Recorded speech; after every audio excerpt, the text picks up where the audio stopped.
Have you ever wondered why you chose the relationships you did? What made you seek out these people and not your neighbors of 10 years? There are many factors that influence how and why we form relationships with the people we do. In this paper, we will explore all of the reasons mentioned in the text, looking out, looking in, which include appearance, similarity, complementarity, reciprocal attraction, competence, disclosure, proximity, and rewards. We've all heard the sayings, beauty is only skin deep, and don't judge a book by its cover. But we don't necessarily live by them when it comes to forming relationships. The sorry truth is, the more physically attractive a person is, the more desirable they are to others. Now don't lose hope yet. Studies have found some encouraging facts that state, first, after initial impressions have passed, ordinary-looking people with pleasing personalities are likely to be found attractive.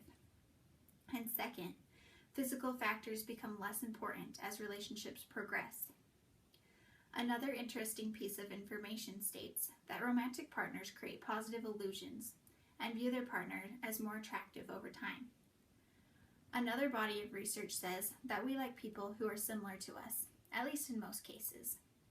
There are many theories as to why this is. One of them is called implicit egotism. Implicit egotism is described by cdp.sagepub.com as reflecting an unconscious process that is grounded in people's favorable self-associations. Or in other words, it is when people gravitate towards people, places, and things that resemble the self. The attraction level one might feel for another is greatest when they are similar to each other in a high percentage of ways. The most important being things like career goals, friends, beliefs, etc. Though it seems to be true that we like people who are like us, if someone is too similar to us, similarity turns from attraction to dislike. After all, no one wants to be around someone who is better at being them than they are. Now consider your relationships. Are you and your partner thought of strikingly similar, or do you think your relationship would better be described by opposites attract? It is true that differences can strengthen a relationship when they are complementary, meaning that these characteristics satisfy the other partner's needs. There is a bit of interesting research that suggests that our biology may have something to do with our attraction towards partners with complementary personalities. Maybe you lack a life skill that they are talented at that could be very beneficial to you. The key to any relationship is to find ways to keep balance between similarities and differences. The factor of reciprocal attraction seems pretty self-explanatory. We like people who like us. We don't feel the need to waste our time trying to build a relationship with someone who is indifferent towards us. SeanWagner.weebly.com says, simply put, we like people who like us back. We are attracted to people who are also attracted to us back. It makes things easy and certain and will leave no room for error or disappointment. People who approve of us boost our self-esteem. It's rewarding to like someone who likes you back. The next factor is competence. The text describes competence as us liking talented people. It also suggests that maybe the reason behind that is that we hope their skills and abilities will rub off on us. In a sense, they could be considered a model of what we want to become.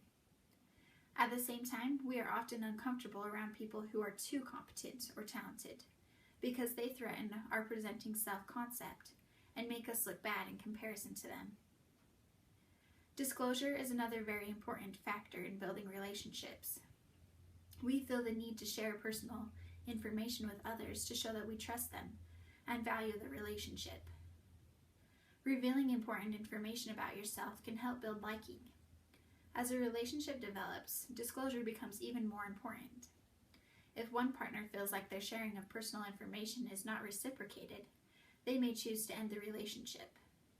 Timing is everything when it comes to disclosing. You must be sure they are trustworthy and hopefully they will reciprocate the amount and type of information you shared with them. Proximity is pretty much common sense as well. We are more likely to develop relationships with people we are around more often or live closer to. Though proximity can also breed contempt when you become too familiar with people. An article on DuaneLine.com talks about a coach's love of forming relationships with his athletes. He said, "By far my favorite part of coaching are the lifelong relationships you are able to build with student athletes." Lyon said, "There is a bond between an athlete and a coach that develops, and no matter how long it has been since you have seen them, they always come back and call you coach." I think the bond he is talking about comes through his proximity with the athletes. They spend a lot of time together and end up building lifelong bonds with each other, proving that proximity does matter in forming relationships. The internet has taken the meaning of proximity to another level, though. It has made it easier to connect with people who don't live close by providing an environment where you connect more often. This internet experience is called virtual proximity. An article on a website called Health and Fitness Cheat Sheet describes some issues that can arise in relationships because of the internet and social media use. They said, "Some of the most important tolls social media takes on our relationships are on those romantic relationships that we hold so dearly.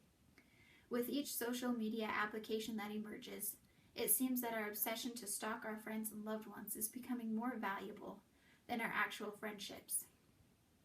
As you can see, there is always a good and a bad side to every situation." Rewards are another reason we form relationships.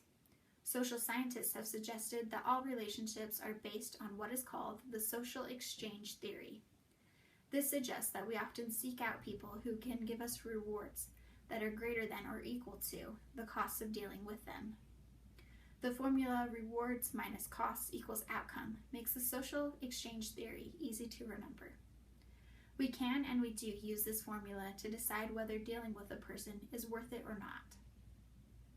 As you can see, there are many different factors that come into play when forming relationships. Dr. Larry Adams said, "There is a process of elimination that we must consider in forming a relationship. The process starts with self, what we want, how we want, and why we want. Ultimately, we form relationships because we want to. The reasons we want to range from a person's appearance to the rewards we get from socializing with them, as we have learned from this paper. No matter what the reasoning behind building a relationship is, we all need relationships in our lives."